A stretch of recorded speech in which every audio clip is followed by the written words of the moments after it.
네, 안녕하세요. 설 잘 보내셨습니까? 예, 목요일의 남자 365일 온열 치료 42도의 기적 아미랑의 김선만입니다. 저는 설날 딱 하루 당일 아침에만 갔다 왔어요. 어쩔 수 없이 또 우리 저희 암 환자분들도 뵈야 되니까 365일 해놓고 또 364일만 하면 또 365 아니라 그럴까봐 또 갔다 왔습니다. 그래서 어쨌든거나 그 365일을 지키기 위해서 열심히 노력하겠습니다. 새로운 설날 지났으니까 또 새로운 마음으로 우리 암 환자분들 기운 내시고요. 그런 것 같아요. 반드시 어떤 치료 하나가 우리 암을 치료하지 않는 거는 명확합니다. 수술만으로, 항암만으로, 또는 방사능 치료만으로, 아니면 뭐 온열 치료만으로, 고압선서만으로. 환자한테 나한테 적합한 어떤 치료와 또 이런 암이란과 같은 치료를 병행한다면 훨씬 더 좋은 결과를 얻을 수 있고요. 또 하면서 여러 가지 문제점이나 또는 좋은 점, 장점이 있으니까 그런 것들을 개인 맞춤형으로, 그러니까 모든 사람이 똑같이 프로토콜식으로 단순히 바코드식으로 치료하는 것이 아니라 환자마다 또는 상황마다 또는 어떤 그 반응마다 조금씩 다른 게 보입니다. 그래서 그런 부분에서 이제 해야 되고, 어떤 경우에는 치료 잠깐 쉬는 것이 좋을 때도 있는 경우도 있었습니다. 실제로 최근에 저희 폐암 환자 이제 오시는 분이 계신데, 사기 한 5년 전에 사기 진단받고 아무 치료도 안 하고 자연 치유라든지 또는 저희가 온열 치료 이런 것만 받으면서 여태까지 견디셨는데 그대로예요. 암이 줄지도 않고 오히려 조금 더 커졌는데, 보면은 한 10km 막 마라톤도 뛰셨어요. 최근까지도. 근데 그 뼈 쪽에 전이가 조금 더 진행되면서 최근에는 뭐 10km씩 매일 뛰는 마라톤을 못 뛴다고 하시는데, 그만큼 우리가 암이라는 것이 단순히 정해진 그런 길로 가는 것이 아니라 분명히 어떤 부분에서는 나의 의지라든지 마음이라든지 또는 주변의 어떤 지인들의 사랑과 그 돌봄이 암을 갖다가 더 오랜 기간 잘 유지되게, 암으로부터 공격받지 않게 하는 원동이 될 수 있다는 생각을 새삼스럽게 아주 많이 합니다. 그래서 제가 이렇게 여러 가지 치료를 하면서 이 치료가 모든 걸 다 치료해. 요새는 점점 할수록 그런 얘기를 못 하겠어요. 그래서 많은 도움을 줄 수 있다. 부작용은 적다라는 얘기는 자신 있게 할 수 있지만, 정말로 가장 중요한 치료는 환자의 사기가 되게 중요합니다. 그래서 제가 얘기하는 것 중에 두 가지가 이제 오늘 해주고 싶은 그 오프닝 멘트 중에 하나가, 지난번에도 얘기 드렸지만 암은 죄가 아닙니다. 근데 암을 진단받았는데 암을 선고받았다는 얘기를 합니다. 제 굉장히 친한 지인이 그런 얘기를 저번에 대전 갔을 때 하더라고요. 그래서 맞아. 암 걸린 게 무슨 죄를 진 거예요? 선고를 받게? 예, 그죠? 암은 그냥 단순히 암이라는 하나의 질병의 진단을 받은 것이고 치료적인 그런 접근이 필요한 질병이지, 이것이 사법적인 판단에 의한 어떤 무슨 마지막 뭐 종신형, 10년형 뭐 이런 게 아니라는 뜻이죠. 그래서 암 선고라는 말을 요 순간부터 우리 암이랑 가족분들은 쓰지 않기를 바랍니다. 또 하나는 사기의 문제입니다. 사기. 우리가 신이 아닌 이상 의사가 절대로 환자의 마지막 생명 기간을 알 방법이 전혀 없습니다. 저는 이거는 확신하고요. 이거는 김의신 박사님도 동의하셨던 부분입니다. 그래서 많은 경우에 뭐 3개월, 6개월 얘기를 하는데, 얼마 전에도 환자분이 와서 그러시더라고요. 내가 췌장암인데 그걸 모르겠냐? 그걸 콕 집어서 내 앞에서 평균 6개월이 어렵다고 얘기를 하면 내가 치료할 맛이 나겠느냐? 거기까지 갔는데 그 명의 선생님을 찾기 위해서 꼭 그런 얘기 안 하시고 그냥 최선을 다하다 보면 좋은 결과도 있을 수 있습니다. 같이 해보시죠라는 하나의 긍정적인 신호만 줬어도 내가 이렇게 답답하지 않았을 텐데, 그날 너무 내가 힘들었고 병원을 바꾸고 싶은 마음까지 지금 들고 있다라는 말을 하신 적이 있습니다. 그래서 뭐 아마 그 선생님 입장에서도 너무 많은 환자를 보시다 보니까 일순간 뭐 그냥 나온 말일 거라고 생각이 됩니다. 그럼에도 불구하고 우리가 다시 한번 제가 얘기 드리면, 저도 의사잖아요. 제가 암만 보는 의사입니다. 이제는, 옛날에 응급의학과 의사였지만 절대로 의사는 암 환자의 자녀 여명 치료 결과를 알 수 없다. 예. 하지만 최선을 다하다 보면 좋은 결과가 있다라고 요거는 제가 확신합니다. 그렇기 때문에 열심히 하시면 좋겠고요. 최선을 다하는 그런 자세를 임해 주시고 그다음에 도움을 받으시고 그다음에 모든 결정은 환자와 환자 가족한테 있습니다. 결정 분명히 좋은 결정을 할 수 있도록 너무 많은 불필요한 정보 듣지 마시고요. 다른 사람의 결과가 내 결과가 되는 것이 아니기 때문에 나만의 그리고 나를 위한 루틴을 반드시 만드시기를 바랍니다. 네. 뭐 설날 지났다고 모두가 길어졌네요. 예. 다시 한번 보겠습니다. 예, 지난번 거 먼저 하고 오늘도 이제 그 지난 시간에 이어서 호르몬 치료에 대한 거 이번에는 전립선암 위주로 해드리겠습니다. 그렇죠. 지난번 질문은 원장님 안녕하세요. 원래 항암을 하면 숨이 차나요? 요즘 계단 내려갈 때도 힘이 빠지고 숨찰 정도입니다라고 질문을 주셨고요. 항암하면 원래 숨이 차나요? 이런 질문에 항암 중 숨참은 비교적 흔히 보고된다고 유수의 전문 기관들에서 얘기하고 있습니다. 근데 다만 이게 정상 반응은 아니고요. 그 치료 가능한 원인들도 있습니다. 그래서 빈혈이라든지 감염이라든지 혈전, 뭐 심장 문제 등이 숨어 있을 수 있기 때문에 이런 가능성을 염두에 두고 우리가 체크를 해야 됩니다.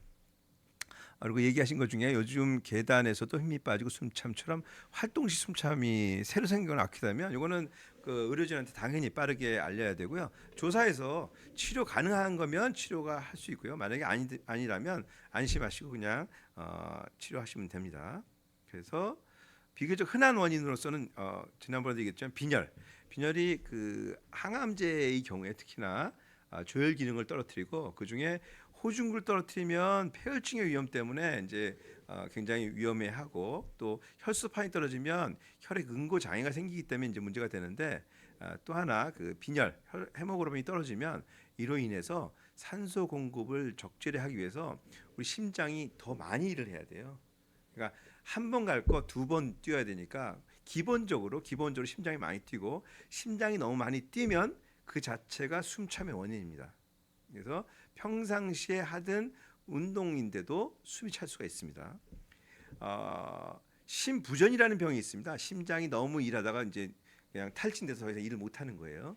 빈혈도 그 중에 한 원인입니다. 아주 장기간의 빈혈은 심장 부전을 일으킬 수 있다고 되어 있고요. 그다음에 그 이외에도 이제 다양한 활동량이 암 때문에 줄면서 그렇게 할 수도 있고 일단 불안하잖아요. 스트레스 그걸로 인해서 심장 박동이 막 빨라지고 하기 때문에 평상시보다 더 숨참을 느낄 수도 있습니다. 그럼에도 불구하고 다양한 치료 가능한 원인들이 있을 수 있기 때문에 찾아봐야 되고요. 특히 그 중에서는 폐색전 같은 게 있을 수 있습니다. 그래서 조금 호전되지 않고 쉬는데도 계속해서 숨이 차다 그러면 특히 어디가 붓는다. 상체가 붓는다, 하체가 붓는다, 한쪽이 붓는다, 뭐 이런 식의 어떤 문제가 있으면 폐색전증이라 해서 그 혈전이 생긴 게 폐를 막아서 숨쉬는 게 힘들어진다. 이런 것은 갑자기 나타나기 때문에 또 올 수가 있고요. 또 열이 나면서 기침한다 그러면은 뭐 폐렴등 때문에 그럴 수도 있고, 그 다음에 일부 약에서는 심장 독성이 있는 약들이 있습니다. 그래서 대개는 용량이 어느 정도 많아지면 오는데 용량이 적을 때 오는 경우도 있어요. 저희 환자 중에도 있었는데 그 중에서 이제 독소루비신이라고 빨간색 나는 항암제가 있어요. 빨간색 남. 그래서 그게 우리나라 축구 선수들 응원단 그 닉네임처럼 붉은 악마예요. 그래서 진짜 붉은 악마예요, 걔는요. 그래서 빨간색인데 어느 정도 많이 맞다 보면 심장 독성이 있어서 용량 제한하는 그런 약이 있습니다. 뭐 그런 것도 있고 여러 가지 이제 약들이 있을 수 있다. 그리고 폐나 심장에 물이 차면은 또 숨이 찰 수 있습니다. 그래서 그런 경우 최근에 이제 제가 봤던 케이스 하나 보여드릴까요? 뭐 이럴 때는 이제 상급병원에 당연히 가야 되고요. 이거 네. 여기입니다. 요 환자가 요 보면 45세 여자 환자고요. 여자 환자고 유방암입니다. 유방암인데 뼈전이가 다 돼서 그리고 항암제가 너무 힘들어서 항암제를 못 하시고 계셨습니다. 근데 그럼에도 환자분은 스스로 식이 조절도 하고 저희 병원에 계속해서 온열 치료 받고 계세요. 그러니까 항암 치료는 부작용 때문에 못 받으셨고 뼈전이가 온몸에 다 있었고 그런데도 매일 뭐 1시간 이상씩 걸으시고 운동을 열심히 하셨습니다. 이게 25년 12월 1일 거거든요. 그러니까 이제 한 달, 2달 정도, 2달 좀 지났네요. 그 전에 정상 폐가 이렇게 보면은 양쪽에 우리 심장이 가운데 있고 양쪽으로 까만 게 폐입니다. 그래서 뭐 폐가 이렇게 있었다. 환자 패치 보면은 이 조그만 까만 것들이 다 암이에요. 이렇게 퍼졌는데도 환자가 이때까지도 잘 견디셨어요. 예. 이거 보면은 뭐 어디 암이 아닌 데가 없어요. 전부 다 암이 다 퍼져서 뼈, 뭐 폐, 뭐 골반, 고관절 뭐 다 있습니다 지금. 근데도 환자는 계속 이때까지도 운동하셨다. 근데 갑자기 1월 중순부터 숨이 차시다는 거예요. 찼다는 거예요. 그래서 한동안 안 오시다가 이제 저한테 27일 날, 1월 27일 날 오셨어요. 좀 되셨네. 1월 27일 날 오셨는데 그때 환자가 갑자기 숨이 차요. 그래서 그럼 병원 안 가보세요. 그랬더니 병원 가면 뭐해요. 저기 그냥 특별한 거 아니면 나중에 오라 그러고 그다음에 기다리라 그러고 그게 힘들어서 못 가고 있다고 딱 그러는 거예요. 그래서 그래요? 그러면 제가 한번 사진 한번 찍어볼게요라고 해서 엑스레이 찍었어요. 그랬더니 어떻게 나왔냐면 이렇게 나온 거예요. 이게 1월 27일 날 찍은 겁니다. 다시 아까로 돌아가서 이건 폐가 양쪽이 까만 게 양쪽이 비슷하게 있죠? 이랬었는데 12월 1일 날이에요, 작년. 근데 환자가 숨이 찼는데 흉수, 그러니까 폐에 물이 차가지고 한쪽 폐는 싹 다 물이에요. 물로 꽉 차서 폐를 짜부러뜨렸고 하다가 심장을 왼쪽으로 더 밀고 있어요. 지금 사진에서 오른쪽이 왼쪽이에요. 그러니까 왼쪽으로 밀고 있고 아주 폐가 쬐끔 남아 있어요. 이게 숨이 안 찰 수가 없지. 그래서 이런 경우가 있을 수 있다. 숨참의 원인이 암으로 인한 악성 흉수 때문에 폐에 물이 차서 숨이 찰 수 있었던 경우입니다. 그래서 환자는 바로 사진을 찍었고 진료 의뢰소에서 바로 응급실로 가서 치료를 잘 받았던 케이스입니다. 근데 안타깝게도 환자가 계속해서 만약에 응급실 가면 뭐해요 하면서 있었다면 얼마나 그 안타까운 경우를 당했을까 하는 생각이 듭니다. 하여튼 이런 경우도 있다. 숨 찬 거 중에 악성 흉수 있다는 걸 보여드렸고요. 그래서 갑자기 시작하고 호전이 안 되는 경우 또는 이제 숨 차는데 말도 못하는 경우 그다음에 흉통의 가슴 압박이 심한 경우 또 어지러워서 실신하는 경우 등등 좀 증세가 심하거나 호전이 없고 악화되는 경우에는 반드시 경고 신호를 받아들이고 응급실 가야 된다라고 말씀드리겠습니다. 그러면 지난번에 이어서 호르몬 치료 지난번에는 유방암에 대해서 해드렸죠. 이번에는 전립선암 남자의 대표적인 암이죠. 전립선암에 대해서 얘기 드리도록 하겠습니다.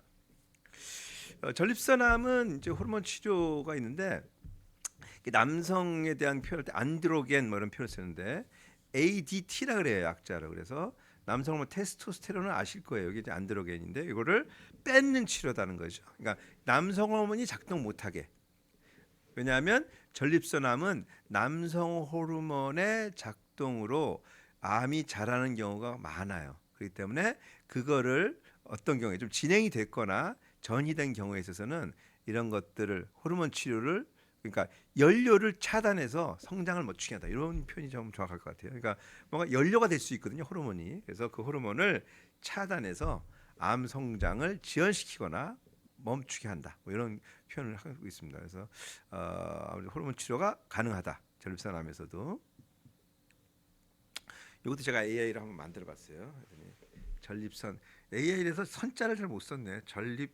호르몬 치료, 암을 굶기는 치료에서 그 호르몬이 그 자동차로 치면은 이렇게 기름 같은 거에 쭉 해주면 전립선 암이 요걸 받아들여서 이제 성장을 하는데 그거를 이제 뺏어버리는 치료를 한다는 뜻으로 그림을 그려냈더니 이렇게 그려놨더라고요. 그래서 아직까지 조금 더 AI 기술이 좀 더 발달되지 않을까. 그림 쪽 그리는 거는 조금 약해요. 그래도 꽤 귀엽게 그려놨네요.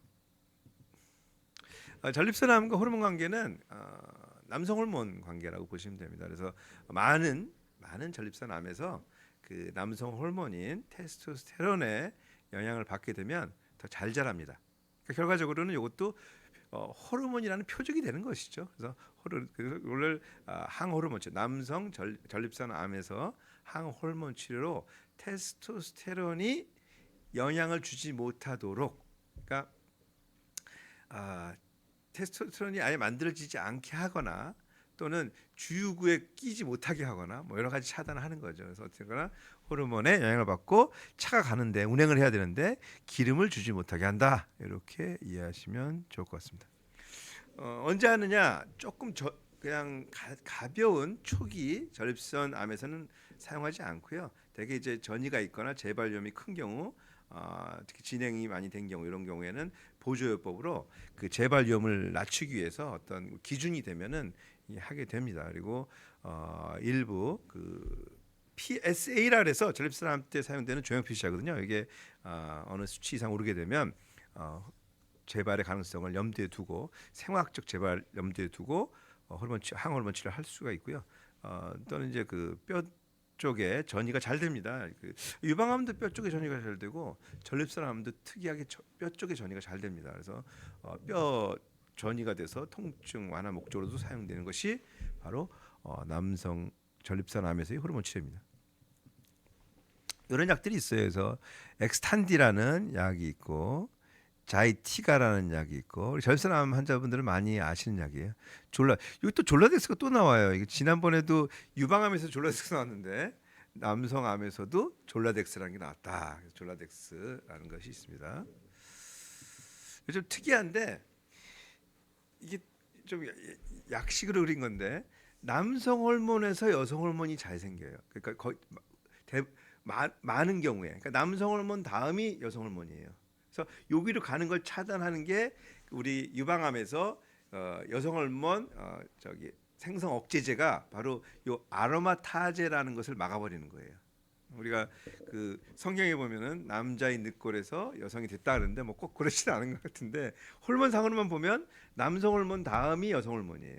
물론 다른 경우도 좀 있긴 하지만 대부분은 남성 호르몬이 된 다음에 거기에서 아로마타제라는 효소에 의해서 여성 호르몬으로 바뀐다라고 아시면 될 것 같습니다.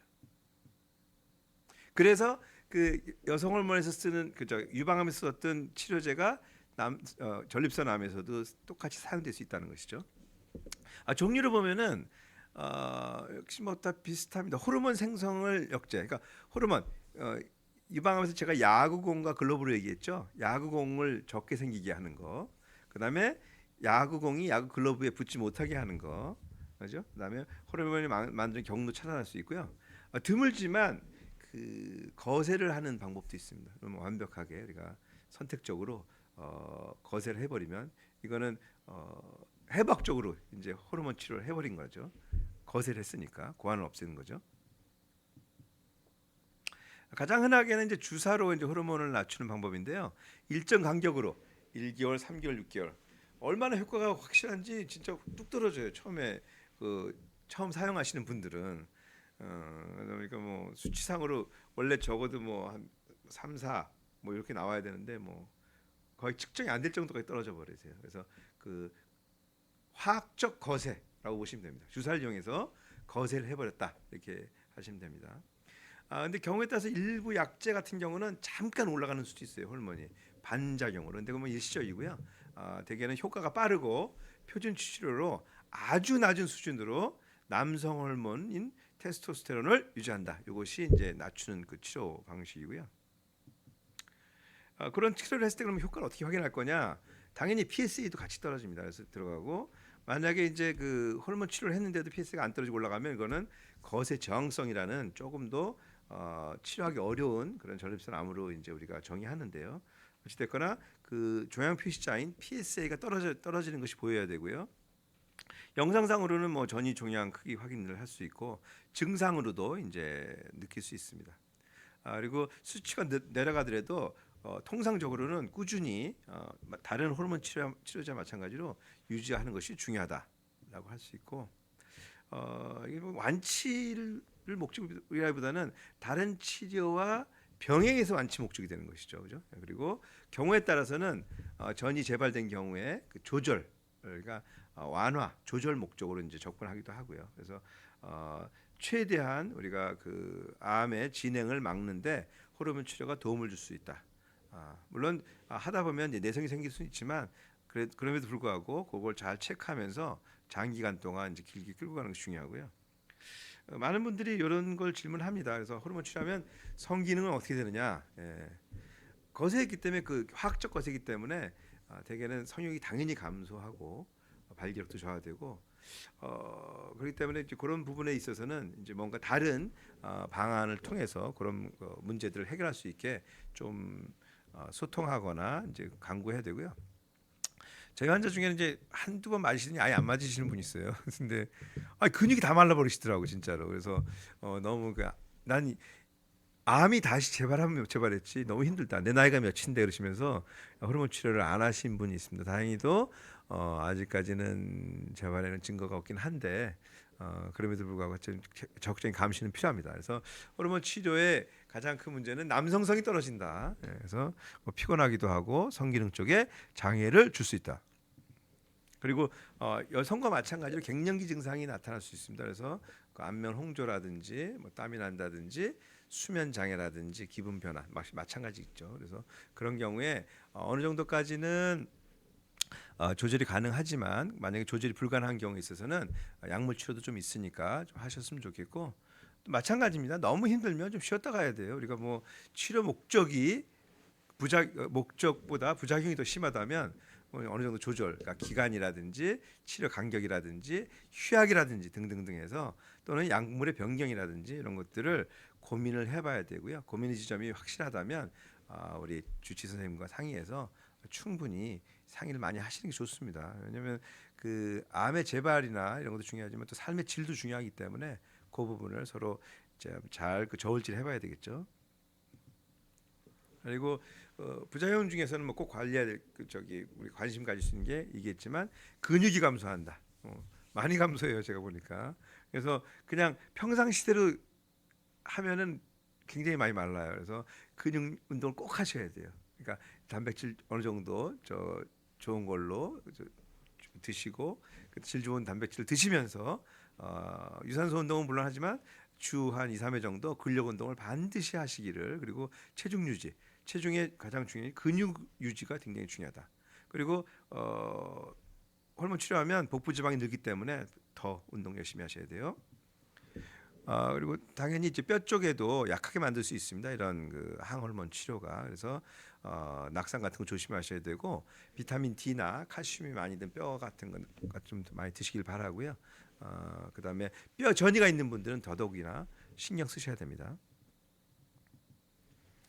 그리고 대사 질환이 또 생기는 수가 있습니다. 그래서 혈당이나 콜레스테롤 상승, 혈압 악화 같은 그런 심장이나 이런 부분들에 문제가 생길 수 있기 때문에 기존에 특히 당뇨가 있거나 고혈압이나 심장 질환이 있는 분들은 더 신경 쓰시고 검사도 그거에 맞춰서 좀 해주시면 좋겠고요.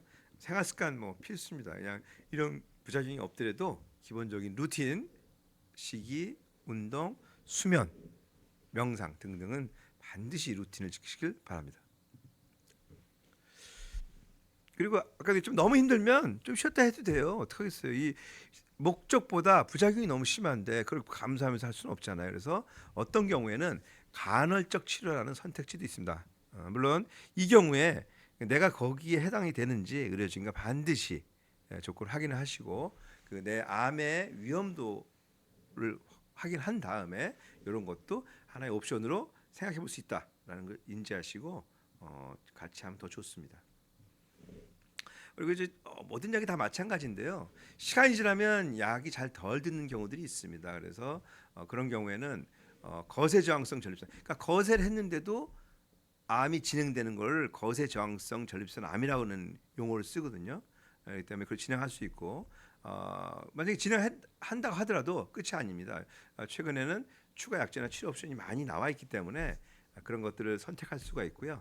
그런데 이런 변화를 보게 되면 요거에 대한 그 여러 가지 증상적인 변화 또는 조형 표시자인 그 PSA 체크, 영상에 대한 또 다른 체크 등을 통해서 우리가 추가 옵션을 변경할 수도 있고 약제를 또 애딩할 수도 있습니다. 일단 호르몬 치료는 전립선 암에서 가장 강력한 기본 치료 중 하나이고요. 치료함에 있어서 부작용을 관리하는 것이 중요하기 때문에 그리고 치료는 의사만 하는 게 아니라 환자와 팀이 된다는 걸 생각을 가지시고서 이제 하셨으면 좋겠고요. 그다음에 개인 상황에 따라서 달라지니까 담당 선생님하고 잘 상의하세요. 그리고 내 그 불편함을 절대로 샤이하게 얘기 안 하시면 안 됩니다. 충분히 그 대신에 좀 서로 소통할 수 있는 그런 용어로 워딩으로 이렇게 서로 한다면 정도를 한다면 우리 주치 선생님들이 많이 도움을 주실 거고요. 만약에 부족한 게 있으면 저희 아메랑이 오시게 되면 그거에 맞춤으로도 저희가 또 도움을 줄 수 있으면 드리도록 하겠습니다.